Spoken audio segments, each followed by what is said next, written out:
So ಅದಕ್ಕೆ ನಾವು ಪ್ರಜ್ಞಾಪರಾಧ ಅಂತ ಹೇಳ್ತೀವಿ. ಪ್ರಜ್ಞಾಪರಾಧ ಅಂತಂದರೆ ನಮಗೆ ಗೊತ್ತು ಇದು ತಪ್ಪಾದ ಕೆಲಸ. ವರ್ಕ್ ಪ್ರೆಷರಿಂದ ಲೇಟಾಗಿ ಮಲ್ಗೋದು, ಲೇಟಾಗಿ ಎದ್ದೋಳೋದು. ಸ್ಮೋಕಿಂಗ್ ಮಾಡಿದ್ರೆ ನಮಗೆ ತೊಂದರೆ ಆಗುತ್ತೆ ಅಂತ ಗೊತ್ತು, ಆದರೂ ನಾವು ಮಾಡ್ತಿರ್ತೀವಿ. ಇದನ್ನು ನಾವು ಪ್ರಜ್ಞಾಪರಾಧ. ಪೂರ್ವ ಜನ್ಮದಿಂದ ಬರೋ ಇದಿರ್ಬೋದು, ನಮ್ಮ ಕಂಟ್ರೋಲ್ನಲ್ಲಿ ಇಲ್ಲ ನೋಡಿ, ಅದು ಅನುಭವಿಸ್ಲೇಬೇಕು ಅಂತ.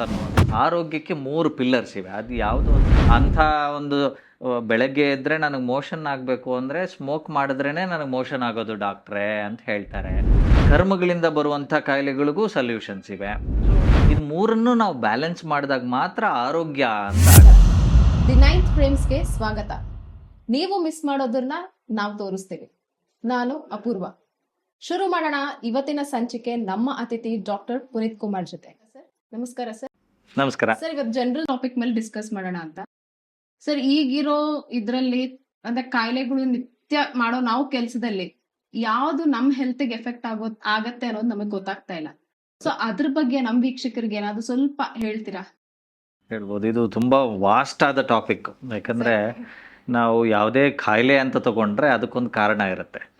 ಆ ಕಾರಣ ಎಲ್ಲಿಂದ ಬರುತ್ತೆ ಅಂದರೆ ನಾವು ನಿತ್ಯ ಮಾಡೋ ಆ್ಯಕ್ಟಿವಿಟೀಸ್ನಿಂದ ಕಾರಣ ಬರುತ್ತೆ. ಹಾಗಾಗಿ ನಾವು ಮಾಡೋ ಯಾವುದೋ ಒಂದು ಆ್ಯಕ್ಟಿವಿಟಿ ಒಂದು ಕಾಯಿಲೆಗೆ ಕನೆಕ್ಟ್ ಆಗಿರುತ್ತೆ, ಕನೆಕ್ಷನ್ ಇದ್ದೇ ಇರುತ್ತೆ. ನಾವು ತುಂಬ ಚೆನ್ನಾಗಿ ನಾವು ಹೆಲ್ತಿ ಫುಡ್ಡು ತೊಗೊಂಡು ಒಳ್ಳೆ ಲೈಫ್ ಸ್ಟೈಲ್ ಇಟ್ಕೊಂಡು ನಾವು ಬಾಳ್ತಿರ್ತೀವಿ ಅಂತಂದರೆ ನಾವು ಸಾಮಾನ್ಯವಾಗಿ ಕಾಯಿಲೆಗಳಿಗೆ ತುತ್ತಾಗಲ್ಲ. ಯಾವುದೋ ಒಂದು ಸಮಸ್ಯೆ, ಯಾವುದೋ ಒಂದು ಸ್ಟ್ರೆಸ್ ಇರ್ಬೋದು, ಯಾವುದೋ ಒಂದು ಮಾಡಬಾರ್ದು ಅಂಥ ಒಂದು ಕೆಲಸ ಮಾಡ್ತಾ, ಯಾವುದೋ ಒಂದು ತಿನ್ನಬಾರ್ದಂಥ ಪದಾರ್ಥನ ತಿಂತಾ, ಈ ಥರ ಮಾಡ್ತಾ ಮಾಡ್ತಾ ಹೋಗಿ ನಮಗೆ ಕಾಯಿಲೆ ಒಂದು ದಿವಸ ಬರುತ್ತೆ ಅಂತ ಅನ್ನೋದು it is a general rule. ನಮ್ಗೆ ಗೊತ್ತಿರುತ್ತೆ. ಈಗ ಮಾಡಿದ್ದುಣ್ಣೋ ಮಹಾರಾಯ ಅಂತ ಒಂದು ಗಾದೆ ಮಾತು ಗೊತ್ತಿರ್ಬೋದು.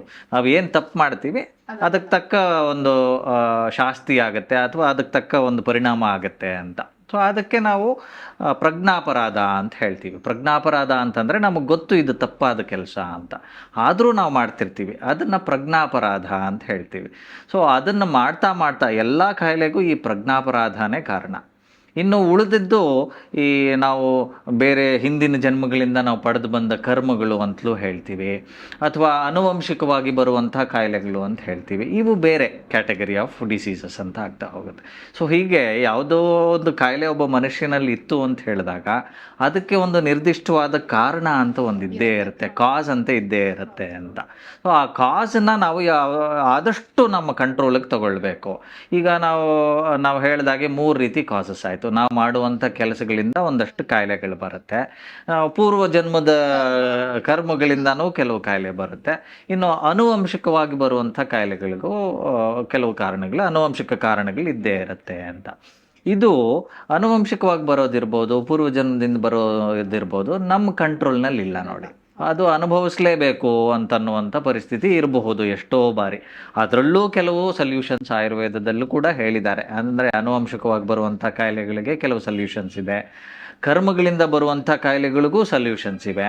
ಸೊ ಜೊತೆಗೆ ಇವಾಗ ನಿತ್ಯ ನಾವು ಮಾಡುವ ಆ್ಯಕ್ಟಿವಿಟೀಸ್ನ ನಾವು ಪ್ರಜ್ಞಾಪರಾಧ ಅಂತ ಮಾತಾಡಿದ್ವಿ ಆಗಲೇ. ಅಂದರೆ ನಮಗೆ ಪ್ರಜ್ಞೆ ಇದೆ ಈ ಕೆಲಸವನ್ನು ಮಾಡಿದ್ರೆ. ಈಗ ಫಾರ್ ಎಕ್ಸಾಂಪಲ್ ಒಂದು ಸ್ಮೋಕಿಂಗ್ ಅಂತ ಇಟ್ಕೊಳ್ಳೋಣ. ಸ್ಮೋಕಿಂಗ್ ಮಾಡಿದ್ರೆ ನಮಗೆ ತೊಂದರೆ ಆಗುತ್ತೆ ಅಂತ ಗೊತ್ತು, ಆದರೂ ನಾವು ಮಾಡ್ತಿರ್ತೀವಿ. ಇದನ್ನ ನಾವು ಪ್ರಜ್ಞಾಪರಾಧ.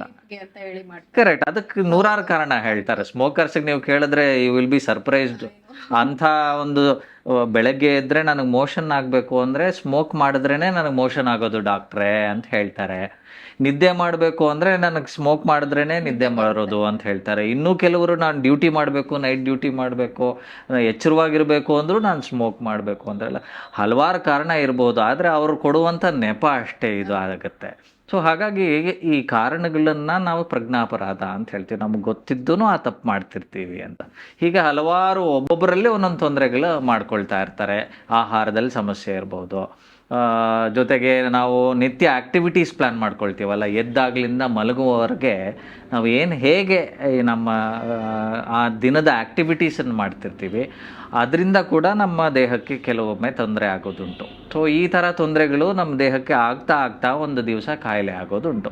ಸೊ ಹೀಗಾಗಿ ಹಲವಾರು ಕಾರಣಗಳಿಂದ ನಮ್ಮ ಒಂದಲ್ಲ ಒಂದು ತಪ್ಪು ಮಾಡ್ತಿರುವಾಗ ನಾವು ನಮ್ಮ ದೇಹಕ್ಕೆ ತೊಂದರೆ ಆಗ್ತಾ ಆಗ್ತಾ ಒಂದು ಕಾಯಿಲೆ ಅಂತ ಆಗುತ್ತೆ. ನಿದ್ದೆನೂ ಒಂದಾಗತ್ತಲ್ಲ ಸರ್, ವರ್ಕ್ ಪ್ರೆಷರಿಂದ ಲೇಟಾಗಿ ಮಲ್ಗೋದು, ಲೇಟಾಗಿ ಎದ್ದೋಳೋದು, ಹೌದು ಅದನ್ನು ಡಿಸ್ಟರ್ಬ್ ಮಾಡುತ್ತೆ. ನಿದ್ದೆ ಅಂತ ಅನ್ನೋದು ಆರೋಗ್ಯದ ತ್ರಿಸ್ತಂಭಗಳು ಅಂತ ಹೇಳ್ತೀವಿ. ಅಂದರೆ 3 ಸ್ತಂಭಗಳು, ಒಂದು ಪಿಲ್ಲರ್ಸು. ಮನೆಗೆ ನಾವು ಪಿಲ್ಲರ್ ಹೇಗೆ ಹಾಕ್ತೀವಿ, ಆರೋಗ್ಯಕ್ಕೆ 3 ಪಿಲ್ಲರ್ಸ್ ಇವೆ. ಅದು ಯಾವುದು ಅಂತ ಹೇಳಿದ್ರೆ ಆಹಾರ, ನಾವು ತಗೊಳ್ಳುವಂಥ ಆಹಾರ. ನಿದ್ರೆ ನಾವು ಸಮಯಕ್ಕೆ ಸರಿಯಾಗಿ ಮಾಡೋದು, ನೀವು ಕೇಳಿದ್ದು ಅದೇ ಪ್ರಶ್ನೆ. ಇನ್ನು ಬ್ರಹ್ಮಚರ್ಯ ಅಂತ ಹೇಳ್ತೀವಿ, ಅಂದರೆ ನಮಗೆ ಬೇಕಾಗುವಂಥ ಸುಖ ದುಃಖಗಳು. ಇವು 3 ಪಿಲ್ಲರ್ಸ್ ಆಫ್ ಲೈಫ್. ಈಗ ನಮಗೆ ಸುಖನೇ ಇಲ್ಲದೆ ಹೋದರೆ ನಾವು ಯಾರಾದರೂ ಜೀವನ ಮಾಡೋಕ್ಕೆ ಇಷ್ಟಪಡ್ತೀವಾ? ಇಲ್ಲ ಅಲ್ವಾ? ಸೊ ಆ ಸುಖ ಕೂಡ ಅದಕ್ಕೆ ಇಂಪಾರ್ಟೆಂಟು ಅಂತ, ಜೀವನಕ್ಕೆ ಅದು ಒಂದು ಸ್ತಂಭ ಆಗುತ್ತೆ ಅಂತ. ಇದು 3 ನಾವು ಬ್ಯಾಲೆನ್ಸ್ ಮಾಡಿದಾಗ ಮಾತ್ರ ಆರೋಗ್ಯ ಅಂತ ಆಗುತ್ತೆ. ಈ 3ರಲ್ಲಿ ಯಾವುದೋ ಆದರೂ ಒಂದು ಏರುಪೇರು ಆದರೂ ಕೂಡ, ಈಗ ನಿದ್ರೆ ನಾವು ಸರಿಯಾಗಿ ಮಾಡದೆ ಹೋದರೆ ನೆಕ್ಸ್ಟ್ ಡೇ ನಾವು ಕೆಲಸ ಮಾಡೋದಕ್ಕೆ ಆಗೋದಿಲ್ಲ. ಒಂದು ತೂಕಟಿಕೆ ಬರುತ್ತೆ, ಕಾನ್ಸಂಟ್ರೇಷನ್ ಹೋಗುತ್ತೆ, ಈ ರೀತಿಯಾದ ಸಮಸ್ಯೆಗಳು ಬರ್ತಾ ಹೋಗುತ್ತೆ. ಇನ್ನು ನಾವು ಆಹಾರ ಸರಿಯಾಗಿ ತೊಗೊಂಡಿಲ್ಲ ಅಂತ ಇಟ್ಕೊಳ್ಳಿ. ಈಗ ಏಕಾದಶಿ ದಿವಸ ನಾವು ಉಪವಾಸ ಮಾಡ್ತಿರ್ತೀವಿ. ನಾವು ಆಹಾರ ತೊಗೊಂಡಿದ್ದ ದಿವಸ ಎಷ್ಟು ಎನರ್ಜೆಟಿಕ್ ಆಗಿರ್ತೀವೋ ಅಷ್ಟು ಇರ್ಲಿಕ್ಕೆ ಸಾಧ್ಯ ಆಗಲ್ಲ ದೇಹಕ್ಕೆ ಅಂಥೇಳಿ. ಕೆಲವೊಮ್ಮೆ ದೇಹ ಕೂಡ ಸಪೋರ್ಟ್ ಮಾಡುತ್ತೆ, ಆದರೆ ಅದಕ್ಕೆ ಒಂದು ಥ್ರೆಶೋಲ್ಡ್ ಅಥವಾ ಲಿಮಿಟೇಷನ್ಸ್ ಅಂತ ಇರುತ್ತೆ. ಈ ರೀತಿ ನಾವು ಈ ತ್ರಿಸ್ತಂಭಗಳು ಅಂತ ಹೇಳ್ತೀವಿ. ಈ ರೀತಿ ಈ 3 ನಾವು ಸರಿಯಾಗಿ ಇಟ್ಕೊಂಡಾಗ ಆರೋಗ್ಯ ಅಂತ ಹುಟ್ಟಾಗುತ್ತೆ. ಈ 3ರಲ್ಲಿ ಯಾವುದೋ ಒಂದು ಹೆಚ್ಚು ಕಡಿಮೆ ಆದಾಗ ಅನಾರೋಗ್ಯ ಅಂತ ಬರುತ್ತೆ. ಸೊ ನಿದ್ರೆ ತುಂಬ ಮುಖ್ಯ, ಆಹಾರ ತುಂಬ ಮುಖ್ಯ, ಜೊತೆಗೆ ಸುಖ ದುಃಖಗಳು ತುಂಬ ಮುಖ್ಯ ಅಂತ ಹೇಳಿ. ಅದರಲ್ಲಿ ದುಃಖ ಕಡಿಮೆ ಇರ್ಬೋದು, ಸುಖ ಜಾಸ್ತಿ ಇರ್ಬೋದು. ಕೆಲವರಿಗೆ ಸುಖ ಕಡಿಮೆ ಇರ್ಬೋದು, ದುಃಖ ಜಾಸ್ತಿ ಇರ್ಬೋದು. ಅದು ಜೀವನದ ಭಾಗ ಆದ್ದರಿಂದ ನಾವು ಜೀವನವನ್ನು ಹಾಗೇ ಸಾಗಿಸ್ಕೊಂಡು ಹೋಗ್ತೀವಿ ನೋಡಿ. ನಾವು we don't give up. So ನಾವು ಅದನ್ನೆಲ್ಲ ಒಪ್ಕೊಂಡು, ನಾವು ಯುಗಾದಿನ ನಾವು ಎಕ್ಸಾಂಪಲ್ ಹೇಗೆ ತಗೊಳ್ತೀವಿ, ಬೇವು ಬೆಲ್ಲ ತಿಂತೀವಿ. ಸೊ ಸುಖ ದುಃಖಗಳು ಸಮನಾಗಿ ಇರಬೇಕು ಅಂತ ಯಾಕೆ ಆ ಸಿದ್ಧಾಂತ ಬಂದಿದೆ ಅಂತ ಹೇಳಿದ್ರೆ, ಅದೆರಡರ ಬ್ಯಾಲೆನ್ಸ್ ಇದ್ದರೆ ಮಾತ್ರ ಜೀವನ ಒಂದು ರುಚಿ ಬರುತ್ತೆ. ಒಬ್ಬ ಮನುಷ್ಯನಿಗೆ ಬರೀ ಸುಖ ಆಯಿತು ಅಂತ ಹೇಳಿದ್ರೆ ಅವನಿಗೆ ಎಷ್ಟೋ ಕಾಯಿಲೆ ಸುಖದಿಂದ ಬರುತ್ತೆ. ಸುಖ ಜಾಸ್ತಿ ಆಯಿತು ದೇಹಕ್ಕೆ ಅಂತ ಹೇಳಿದ್ರೆ ತುಂಬ ಕಾಯಿಲೆಗಳು, ಎಸ್ಪೆಷಲಿ ಡಯಾಬಿಟಿಸ್ ಅಂತ ಹೇಳೋದು. ಡಯಾಬಿಟಿಸ್ ಅಂತ ಕಾಯಿಲೆ, BP ಆದಂಥ ಕಾಯಿಲೆ, ಇವೆಲ್ಲ ತುಂಬ ಅತಿಯಾದ ಸುಖ, ಅತಿಯಾದ ಒಂದು ರೀತಿ ಕಂಫರ್ಟ್ ಅಂತ ಹೇಳ್ತೀವಲ್ಲ, ಅದು ದೇಹಕ್ಕೆ ಆಗ್ತಾ ಆಗ್ತಾ ಆಗ್ತಾ ಕಾಯಿಲೆ ಬರೋದು ಉಂಟು. ದುಃಖ ಜಾಸ್ತಿ ಆಗ್ಲೂ ಕಾಯಿಲೆ ಬರುತ್ತೆ, ಮಾನಸಿಕ ಖಿನ್ನತೆ ಬರುತ್ತೆ, ಮೆಂಟಲ್ ಡಿಸಾರ್ಡರ್ಸ್ ಬರುತ್ತೆ. ದೇಹ ಕೂಡ ಚೆನ್ನಾಗಿ ಅದರ ಒಂದು ಶೇಪ್ನಲ್ಲಿ, ಅಂದರೆ ಅದು ಮಾಡಬೇಕಾದಂಥ ಕೆಲಸಗಳಲ್ಲಿ ತೊಂದರೆಗಳು ಉಂಟಾಗೋಕ್ಕೆ ಶುರು ಆಗುತ್ತೆ, ಅಜೀರ್ಣ ಉಂಟಾಗುತ್ತೆ.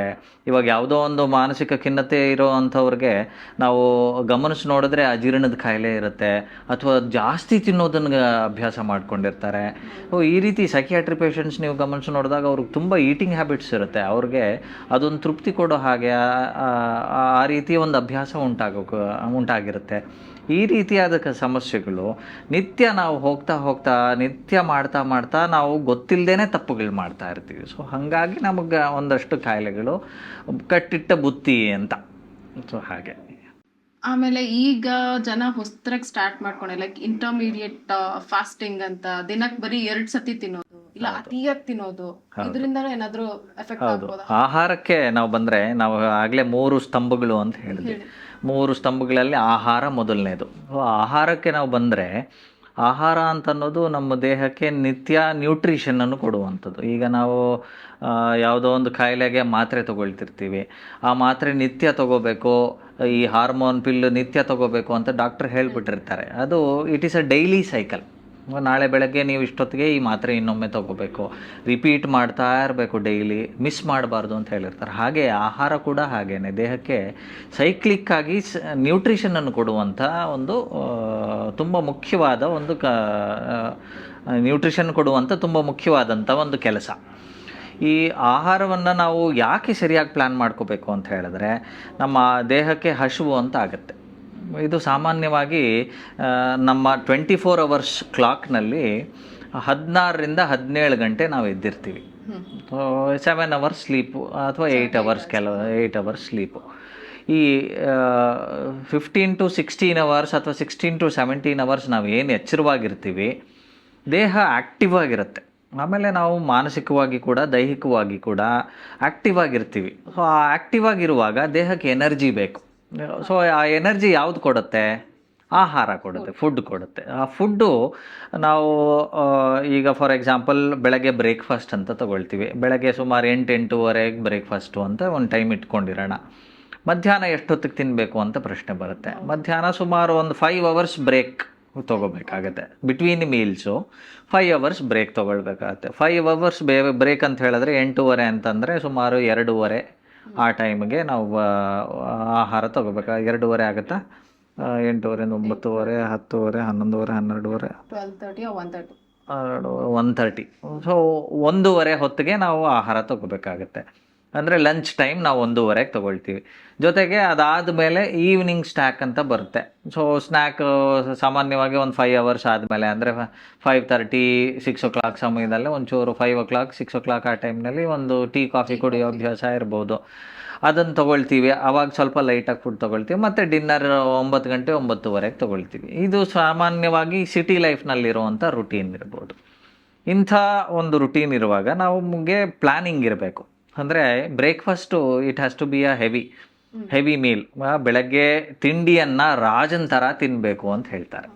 ರಾಜನಿಗೆ ಎಲ್ಲ ಸುಖಭೋಗಗಳು ಎಲ್ಲ ಇರುತ್ತೆ. ಅವನಿಗೆ ಎಲ್ಲ ರೀತಿ ಕ್ಯುಸಿನ್ನು ಅಡುಗೆ ಮಾಡಿ ಅವನ ಮುಂದೆ ಇಡ್ತಾನೆ. ಅವನಿಗೆ ಯಾವ್ದು ಇಷ್ಟ ಆಗುತ್ತೆ ಅದನ್ನು ತಿಂತಾರೆ. ನೀವು ನೋಡಿರ್ಬೋದು, ರಾಜ್ಭೋಗ್ ಅಂತಲೇ ಅದಕ್ಕೆ ಹೆಸರು. ಸೊ ಈ ರಾಜ್ಭೋಗದಲ್ಲಿ ಹೇಗಿರುತ್ತೆ ಫುಡ್ಡು ಅಂತ ಹೇಳಿದ್ರೆ ತುಂಬ ಹೆವಿ ಮೀಲ್ ಇರುತ್ತೆ. ಸೊ ಬ್ರೇಕ್ಫಾಸ್ಟನ್ನು ಯಾವತ್ತೇ ಆಗಲಿ ಹೆವಿ ಮೀಲನ್ನು ತೊಗೋಬೇಕು. ಈ ಇಂಗ್ಲೀಷ್ನವರು ಏನು ಮಾಡ್ಕೊಂಡ್ಬಿಟ್ಟಿದ್ದಾರೆ, ಅವ್ರಿಗೆ ತುಂಬ ಕೋಲ್ಡ್ ವೆದರ್. ಅವ್ರಿಗೆ ತುಂಬ ಕೋಲ್ಡ್ ವೆದರ್ ಇದ್ದಾಗ ರಾತ್ರಿಯೆಲ್ಲ ಅವರು ಆಹಾರ ಇಲ್ಲದೆ ಮಲಗಿರ್ತಾರೆ. ಜೊತೆಗೆ ಅವರಲ್ಲಿ ಆಲ್ಕೋಹಾಲಿಕ್ ಬ್ರೀವರೇಜಸ್ ತೊಗೊಳ್ಳೋ ಅಭ್ಯಾಸ, ಅಂದರೆ ಬಿಯರ್ ಕುಡಿತಾರೆ ಅಥವಾ ಇನ್ಯಾವುದೋ ಆಲ್ಕೋಹಾಲಿಕ್ ಬ್ರೀವರೇಜ್, ವಿಸ್ಕಿ ಇರ್ಬೋದು, ಈ ಥರದ್ದು ಆಹಾರ ಏನು ಆಲ್ಕೋಹಾಲ್ ತೊಗೊಳ್ತಿರ್ತಾರೆ. ಅವರು ರಾತ್ರಿ ತೊಗೊಂಡು ಮಲ್ಕೊಂಡಿದ್ದಾಗ ಬೆಳಗ್ಗೆ ಆಗುವಷ್ಟರಲ್ಲಿ ಅವ್ರಿಗೆ ಎಷ್ಟೋ ಬಾರಿ ಆಹಾರ ತೊಗೊಂಡು ಈ ರೀತಿ ಆಲ್ಕೋಹಾಲಿಕ್ ಬ್ರಿವರೇಜಸ್ ತೊಗೊಂಡಾಗ ಅಷ್ಟಾಗಿ ಹಸಿವಾಗಿರಲ್ಲ. ಸೊ ಹಾಗಾಗಿ ಅವರು ಮತ್ತೆ ಬ್ರೇಕ್ಫಾಸ್ಟನ್ನು ತುಂಬ ಲೈಟಾಗಿ ತೊಗೊಳ್ತಾರೆ. ಸೊ ಲೈಟಾಗಿ ತೊಗೊಂಡಾಗ ಅವ್ರು ತುಂಬ ಲೈಟಾಗಿ ಬ್ರೇಕ್ಫಾಸ್ಟನ್ನು ಮಾಡೋದುಂಟು. ಅದು 8 ಗಂಟೆಗೆ 7:30 8 ಗಂಟೆಗೆ ಮುಗಿಸ್ಬಿಡ್ತಾರೆ. ಬೆಳಗ್ಗೆ 7 ಗಂಟೆಗೆ ಎದ್ದಿರ್ತಾರೆ. ಅವ್ರು ಸ್ನಾನ ಕೂಡ ಮಾಡೋದಿಲ್ಲ. ಸೊ ನಮಗೆ ಗೊತ್ತಿರ್ಬೋದು. ಇದೆಲ್ಲ ಮತ್ತೆ ಆರೋಗ್ಯಕ್ಕೆ ತೊಂದರೆ ಮಾಡುವಂಥ ಮೆಥಡ್ಸ್ ಇವೆಲ್ಲನೂ. ಸ್ನಾನ ಮಾಡಿನೇ ನಾವು ಊಟ ಮಾಡಬೇಕು ಅಂತ ಅನ್ನೋದು. ಸ್ನಾನ ಮಾಡಿದಾಗ ನಮ್ಮ ದೇಹದ ಮೆಟಬಾಲಿಕ್ ಆ್ಯಕ್ಟಿವಿಟಿನ ಸ್ಟಿಮ್ಯುಲೇಟ್ ಮಾಡಿದಾಗ ಆಗುತ್ತೆ. ಆ ಸ್ಟಿಮ್ಯುಲೇಷನ್ ದೇಹಕ್ಕಾಗಬೇಕು. ಅದರಲ್ಲೂ ಮುಖ್ಯವಾಗಿ ಸ್ವಲ್ಪ ಹೂ ಬೆಚ್ಚನೆ ನೀರು ಅಂತ ಹೇಳ್ತೀವಿ, ಉಗುರು ಬೆಚ್ಚಗೆ ಅಥವಾ ಹೂ ಬೆಚ್ಚಗೆ ಅಂತ ಲೂಪ್ ವಾರ್ಮ್ ವಾಟರ್ನಲ್ಲಿ ಸ್ನಾನ ಮಾಡಬೇಕು. ಆಗ ನಮ್ಮ ಮೆಟಬಾಲಿಕ್ ಆ್ಯಕ್ಟಿವಿಟಿ ಆ್ಯಕ್ಟಿವ್ ಆಗುತ್ತೆ. ರಾತ್ರಿಯೆಲ್ಲ ಮಲಗಿದ್ದಾಗ ಅದು ಸ್ವಲ್ಪ ಸಬ್ಮಿಸಿವ್ ಆಗಿರುತ್ತೆ. ಆಗ ಆ್ಯಕ್ಟಿವೇಟ್ ಆಗಿ ಹಸಿವಾಗೋದಕ್ಕೆ ಶುರು ಆಗುತ್ತೆ ನಮಗೆ. ಸೊ ಆವಾಗ ಬ್ರೇಕ್ಫಾಸ್ಟ್ ತೊಗೊಳ್ಳೋದು ಅಂತ ನಮ್ಮ ಕಾನ್ಸೆಪ್ಟು. ಸೊ ಆಗ ಬ್ರೇಕ್ಫಾಸ್ಟು ನಾವು ಸುಮಾರು ನಮ್ಮ ಟೈಮಿಂಗ್ಸ್ ಆದರೆ 8 ಗಂಟೆ 9 ಗಂಟೆ ಅಥವಾ ಕೆಲವೊಮ್ಮೆ 10 ಗಂಟೆಗೂ ತೊಗೊಳ್ತಿರ್ತೀವಿ ಬೇರೆ ಕೆಲಸಗಳು ಮಾಡಿ. ಯಾಕೆ ನಾವು ಅಲ್ಲಿವರೆಗೂ ವೆಯ್ಟ್ ಮಾಡಬೇಕು ಅಂತ ಹೇಳಿದ್ರೆ, ಈ ಬೆಳಗ್ಗೆ ಎದ್ದ ತಕ್ಷಣ ನಮ್ಮ ಡೈಜೆಸ್ಟಿವ್ ಆ್ಯಕ್ಟಿವಿಟಿ ಅಷ್ಟು ಸ್ಟ್ರಾಂಗ್ ಆಗಿರಲ್ಲ. ಹೋಗ್ತಾ ಹೋಗ್ತಾ ಸನ್ರೈಸ್ ಆಗ್ತಾ ಸನ್ನನ ಎಫೆಕ್ಟ್ ಆಗ್ತಾ ನಮ್ಮ ದೇಹದಲ್ಲಿ ಮೆಟಬಾಲಿಕ್ ಆ್ಯಕ್ಟಿವಿಟಿ ಜಾಸ್ತಿ ಆಗ್ತಾ ಹೋಗುತ್ತೆ. ಆವಾಗ ನಮಗೆ ಹಸಿವಾಗಕ್ಕೆ ಶುರು ಆಗುತ್ತೆ. ನೀವು ಬೆಳಗ್ಗೆ ಎದ್ದ ತಕ್ಷಣ ನೋಡಿದ್ರೆ ತುಂಬ ವಿರಳ, ಹಸಿವೇ ಆಗಲ್ಲ ಎಲ್ರಿಗೂ. ಕೆಲವರು ಮಾತ್ರ ಇರ್ತಾರೆ ಬೆಳಗ್ಗೆ ಎದ್ದ ತಕ್ಷಣ ಹಸಿವಾಗುತ್ತೆ ಡಾಕ್ಟ್ರೆ ಏನಾರು ತಿನ್ಬಿಡ್ಬೇಕು ಅಂತ. ಆವಾಗ ಅಡುಗೆ ಮನೇಲಿ ಏನೂ ಇರಲ್ಲ, ಕಾಫಿ ಅಭ್ಯಾಸ ಆಗೋಗುತ್ತೆ. ಸೊ ಕಾಫಿ ಕುಡಿದು ಬೇರೆ ಕೆಲಸ ಎಲ್ಲ ಮಾಡ್ಕೊಳ್ಳೋಣ ಅಂತ. ಇದು ನಾವು ಮಾಡುವಂಥ ನಿತ್ಯ ಆ್ಯಕ್ಟಿವಿಟೀಸ್ನಲ್ಲಿ ಮಾಡುವಂಥ ತಪ್ಪುಗಳು. ಏನು ಮಾಡ್ತೀವಿ, ಬೆಳಗ್ಗೆ ಎದ್ದ ತಕ್ಷಣ ನನಗೆ ಎನರ್ಜಿ ಬೇಕು, ಹಸಿವಾಗ್ತಿರುತ್ತೆ ಅಂಥೇಳಿ ಕಾಫಿ ಟೀ ಇತ್ಯಾದಿಗಳನ್ನು ನಾವು ತೊಗೊಳಕ್ಕೆ ಶುರು ಮಾಡಿಬಿಡ್ತೀವಿ. ಅದು ದೇಹಕ್ಕೆ ಒಂದು ರೀತಿಯಲ್ಲಿ ಅಡ್ಡ ಪರಿಣಾಮ ಮಾಡುತ್ತೆ. ಖಾಲಿ ಹೊಟ್ಟೆಯಲ್ಲಿ ಯಾವುದೇ ಒಂದು ಈ ರೀತಿಯಾದ ಪದಾರ್ಥ ತಗೊಂಡಾಗ ದೇಹದಲ್ಲಿ ಅಥವಾ ಹೊಟ್ಟೆಯಲ್ಲಿ ವಾಯು ಜಾಸ್ತಿ ಸೇರ್ಕೊಳ್ಳೋಕೆ ಶುರು ಆಗುತ್ತೆ. ಸೊ ಇದನ್ನು ನಾವು ತಡೆಗಟ್ಕೊಳ್ಬೇಕು ಅಂತ ಹೇಳಿದ್ರೆ ನೀರು ಮಾತ್ರ ಹೂ ಬೆಚ್ಚನೆ ನೀರನ್ನು ತಗೊಳ್ತಾ ಇರಬೇಕು ಅಂತನೋ ಹಾಗೆ. ಸೊ ಹೂ ಬೆಚ್ಚನೆ ನೀರು ಬೆಳಗ್ಗೆ ಎದ್ದ ತಕ್ಷಣ ಒಂದು ಸುಮಾರು 400 to 500 ml ಕುಡಿಬೋದು. ಅದೂ ಸಿಪ್ ಬೈ ಸಿಪ್ ಕುಡಿಯುವಂಥದ್ದು ಅಂತ. ಸೊ ಬೆಳಗ್ಗೆ ಎದ್ದ ತಕ್ಷಣ ಇದು ಆಹಾರಕ್ಕೆ ಬರುತ್ತೆ. ನೀರು ಕುಡಿಯೋದು ಕೂಡ ಆಹಾರದ ಒಂದು ಭಾಗ. ಆಮೇಲೆ ನಾವು 9-10 ಗಂಟೆ ಹೊತ್ತಿಗೆ ತಿಂಡಿಯನ್ನು ರಾಜ್ಭೋಗದ ರೀತಿಯಲ್ಲಿ ತಿನ್ನಬೇಕು ಅಂತ ಅನ್ನೋದು. ಇನ್ನು ಮಧ್ಯಾಹ್ನ ಮಂತ್ರಿಯಂತೆ ಊಟ ಮಾಡು ಅಂತ ನಾವು ಕೇಳಿರ್ತೀವಿ. ಮಂತ್ರಿ ಹೇಗೆ ಊಟ ಮಾಡ್ತಾನೋ ಮಧ್ಯಾಹ್ನದ ಊಟ ಮಾಡಬೇಕಂದ್ರೆ ಮಂತ್ರಿಗೆ ಅಷ್ಟು ರಾಜ್ಭೋಗದಷ್ಟು ಇರಲ್ಲದೆ ಹೋದರೂ ಸ್ವಲ್ಪ ಮಟ್ಟಿಗೆ ಒಂಚೂರು ಅವನಿಗಿಂತ ಒಂದು ಸ್ಟೆಪ್ ಡೌನ್ ಅಂತ ಹೇಳಿ. ಅಂದರೆ ಆಹಾರ ಬೆಳಗ್ಗೆ ಹೊಟ್ಟೆ ತುಂಬ ಊಟ ಮಾಡಬೇಕು ಅಂತ, ಮಧ್ಯಾಹ್ನ ಸ್ವಲ್ಪ ಮೀಡಿಯಾಕರ್ ಆಗಿ ಅಂತ. ಅಂದರೆ ಸ್ವಲ್ಪ ಒಂಚೂರು ಬೆಳಗ್ಗೆ ತಿಂದಿದ್ದಕ್ಕಿಂತ ಸ್ವಲ್ಪ ಕಡಿಮೆ ಮಾಡಿಕೊಡೋದು ಅಂತ. ಸೊ ಅದರಲ್ಲೂ ಅಷ್ಟೇ ಆಹಾರದಲ್ಲಿ ಒಂದು ಬ್ಯಾಲೆನ್ಸ್ ತಂದಿಟ್ಕೊಂಡಿರಬೇಕು ಅಂತ ಹೇಳಿದ್ರೆ, ಈಗ ನಾವು ರೈಸ್ ತೊಗೊಳ್ತೀವಿ, ಬೇಳೆ ಪ್ರೋಟೀನ್ಗೆ ಬೇಳೆ ತೊಗೊಳ್ತೀವಿ, ತರಕಾರಿ ತೊಗೊಳ್ತೀವಿ, ಮೈಕ್ರೋನ್ಯೂಟ್ರಿಯೆಂಟ್ಸ್ ತರಕಾರಿ ತೊಗೊಳ್ತೀವಿ, ಮೊಸರು ಮಜ್ಜಿಗೆಯನ್ನು ಉಪಯೋಗಿಸ್ತೀವಿ. ಸೊ ಈ ರೀತಿಯಾದ ಪದಾರ್ಥಗಳ ನಮ್ಮ ನಿತ್ಯ ಆಹಾರದಲ್ಲಿ ಇರಲೇಬೇಕು ಅಂತ. ಇನ್ನು ಗೋಧಿ ಅಥವಾ ಜೋಳ, ಇವೆಲ್ಲ ಜೋಳದ ರೊಟ್ಟಿ ಮಾಡೋದುಂಟು, ಗೋಧಿಯ ಚಪಾತಿ ಅಥವಾ ಪೂರಿ ಮಾಡೋದುಂಟು. ಈ ರೀತಿಯಾದ ಪದಾರ್ಥಗಳನ್ನು ಅವರ ರೂಢಿಯಂತೆ, ಅಂದರೆ ಅವರ ಇರುವಂಥ ಭಾಗದಲ್ಲಿ, ಈಗ ನಮ್ಮ ಸೌತ್ ಇಂಡಿಯಾನಲ್ಲಿ ನಾವು ಸಾಮಾನ್ಯವಾಗಿ ಈ ಜೋಳದ ರೊಟ್ಟಿ ಅಂತ ಕೇಳಿರ್ತೀವಿ. ಕರ್ನಾಟಕದ ಕೆಲವು ಭಾಗಗಳು, ಉತ್ತರ ಕರ್ನಾಟಕದಲ್ಲಿ ಎಲ್ಲ. ಇನ್ನು ನಾರ್ತ್ ಇಂಡಿಯಾಗೆ ಹೋದರೆ ಚಪಾತಿ, 3 ಹೊತ್ತು ಚಪಾತಿ ತಿಂತಾರೆ ಅವರು ಸಾಮಾನ್ಯವಾಗಿ. ಸೊ ಈ ರೀತಿ ಆ ಪ್ರಾಂತ್ಯಕ್ಕೆ ಅನುಗುಣವಾದ ಆಹಾರ ಅಂತ ಇರುತ್ತೆ. ಆ ಆಹಾರವನ್ನು ನಾವು ಚೂಸ್ ಮಾಡಬೇಕಾಗತ್ತೆ ಅಂತ. ಅದನ್ನು ಇನ್ಕ್ಲೂಡ್ ಮಾಡಿಕೊಂಡು ಒಂದು ಮಧ್ಯಾಹ್ನದ ಮೀಲನ್ನು ತಗೊಳ್ತೀವಿ. ಇನ್ನು ಸಂಜೆ ಒಂದು 4-5 ಅವರ್ಸ್ ಆದಮೇಲೆ ಒಂಚೂರು ಹಸುವಾದಂಗೆ ಆಗುತ್ತೆ. ಸಾಮಾನ್ಯವಾಗಿ ಅವಕಾಶ ಇತ್ತು ಅಂತ ಹೇಳಿದ್ರೆ ಡಿನ್ನರ್ನ ಆವಾಗಲೇ ಮಾಡ್ಕೋಬೋದು. ಸುಮಾರು 5 ಗಂಟೆ ಹೊತ್ತು ಅಥವಾ ಸೂರ್ಯಾಸ್ತ ಆದಮೇಲೆ 6:30-7 ಗಂಟೆ ಹೊತ್ತಿಗೆ ನಾವು ಅರ್ಲಿ ಡಿನ್ನರ್ ಹೆಲ್ತಿ ಅಂತ ನಾವು ಮಾತಾಡ್ತಿರ್ತೀವಿ ಭಾಳಷ್ಟು ಸಾರಿ. ಸೊ ಆ ರೀತಿಯಾದ ಆಹಾರವನ್ನು ನಾವು ತಗೊಳ್ಬೇಕು ಅಂತ. ಆವಾಗ ಸಂಜೆ ಅವಕಾಶ ಇದ್ದರೆ ಊಟ ಒಂದೇ ಸಾರಿ ಡಿನ್ನರ್ ಅಥವಾ ಸಪ್ಪರ್ ಅಂತ ಏನು ಹೇಳ್ತೀವಿ ತೊಗೊಳ್ಳುವಂಥದ್ದು, ರಾತ್ರಿ ಊಟವನ್ನು ತೊಗೊಳ್ಳುವಂಥದ್ದು. ಇಲ್ಲ ಸಂಜೆ ನಾನು ಆಫೀಸ್ನಲ್ಲೇ ಇರ್ತೀನಿ ಅಂತಂದಾಗ ನೀವು ಸ್ನ್ಯಾಕ್ ಏನೋ ತೊಗೊಳ್ತೀರಾ, ಆ ಸ್ನ್ಯಾಕನ್ನು ಹೆಲ್ತಿಫೈ ಮಾಡ್ಕೋಬೇಕು ಅನ್ನೋದು ಮುಖ್ಯ. ಇಲ್ಲ ಏನೋ ಸಿಗುತ್ತೆ ಆಫೀಸ್ನಲ್ಲಿ ಏನೋ ಕೊಡ್ತಾರೆ ಅನಿವಾರ್ಯ, ದಟ್ ಈಸ್ ದೇರ್. ಇಲ್ಲ ಅವಕಾಶ ಇತ್ತು ಅಂತ ಹೇಳಿದ್ರೆ ಒಂಚೂರು ಹಣ್ಣು ತಿನ್ನುವಂಥದ್ದು ಇರ್ಬೋದು, ಅಥವಾ ಬಾದಾಮಿ ಹಾಲು ಕುಡಿಯುವಂಥದ್ದು ಇರ್ಬೋದು. ಮತ್ತು ಟೀ ಕಾಫಿ ಕುಡಿದ್ರೆ ಮತ್ತೆ ಗ್ಯಾಸ್ ಫಾರ್ಮೇಷನ್ನು. ಈಗ ಅಸಿಡಿಟಿ ಕಾಯಿಲೆ ಇರೋವಂಥ ಜನರಿಗೆ ನೀವು ಕಾಫಿ ಟೀ ನಿಲ್ಲಿಸದೆ ಹೋದರೆ ಆ ಅಸಿಡಿಟಿ ವಾಸಿನೇ ಆಗಲ್ಲ.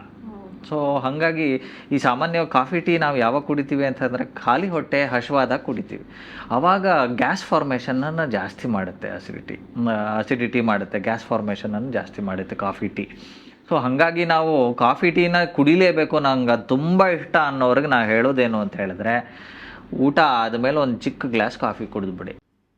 ತಿಂಡಿ ಆದಮೇಲೆ ಚಿಕ್ಕ ಗ್ಲಾಸ್ ಕಾಫಿ ಕುಡಿದ್ಬಿಡಿ. ಹಾಲು ಕುಡಿತೀವಲ್ಲ ನಾವು, ರಾತ್ರಿ ಹಾಲು ಕುಡಿದ ಹಾಗೆ ಅಥವಾ ಬೆಳಗ್ಗೆ ಅದನ್ನು ಅಭ್ಯಾಸ ಮಾಡಿಕೊಂಡ್ರೂ ಆಗುತ್ತೆ. ಸೊ ಆವಾಗ ದೇಹಕ್ಕೆ ಅಷ್ಟಾಗಿ ತೊಂದರೆ ಮಾಡೋದಿಲ್ಲ ಕಾಫಿ. ಆದರೆ ಖಾಲಿ ಹೊಟ್ಟೆಯಲ್ಲಿ ಕುಡಿದ ಕ್ಷಣ ಅದು ಹಸಿವನ್ನು ಮುಚ್ಚುತ್ತೆ ಮೊದಲನೇದು. ಎರಡನೇದು ಬ್ಲೋಟಿಂಗ್ ಫೀಲಿಂಗ್ ಕೊಡೋಕ್ಕೆ ಶುರು ಮಾಡುತ್ತೆ. ಸೊ ಈ ರೀತಿ ಸಮಸ್ಯೆಗಳು ಮಾಡುತ್ತೆ. ಸೊ ಸಂಜೆ ಊಟ ಮಾಡ್ತೀರಿ ಅಂದರೆ ಊಟ ನೇರವಾಗಿ ಮಾಡೋದು ಅಥವಾ ಯಾವುದಾದ್ರೂ ಸ್ನ್ಯಾಕ್ ಥರ ತೊಗೊಳ್ಳುವಂಥದ್ದು. ಹಣ್ಣು ಪ್ರಿಫರಬಲಿ ಹಣ್ಣು ಅಥವಾ ಕೆಲವು ವೆಜಿಟೇಬಲ್ಸ್, ಹಸಿಯಾದ ವೆಜಿಟೇಬಲ್ಸ್ ತಿನ್ಬೋದು ನಾವು. ಫಾರ್ ಎಕ್ಸಾಂಪಲ್ ಬಾಯ್ಲ್ಡ್ ವೆಜಿಟೇಬಲ್ಸ್ ತೊಗೋಬೋದು, ಒಂದು ಚಿಕ್ಕ ಬೌಲ್ನಷ್ಟು. ಅದು ಹೆವಿ ಆಗಬಾರ್ದು. ಮತ್ತು ಸೌತೆಕಾಯಿ ತಿನ್ನುವಂಥದ್ದು ಇರ್ಬೋದು, ಸ್ಯಾಲಡನ್ನು ತಿನ್ನುವಂಥದ್ದು ಇರ್ಬೋದು, ಆ ಥರ ಮಾಡ್ಕೊಬೋದು. ಮತ್ತು 8 ಗಂಟೆಗೋ ಏನೋ ಅರ್ಲಿ ಡಿನ್ನರ್ ಮಾಡುವಂಥದ್ದು ಅಂತ. ಸೊ ಇದು ನಮ್ಮ ಸ್ಟ್ಯಾಂಡರ್ಡ್ ರುಟೀನ್ ಅಂತ ಹೇಳ್ಕೊಬೋದು, ಆಹಾರದ ರುಟೀನ್.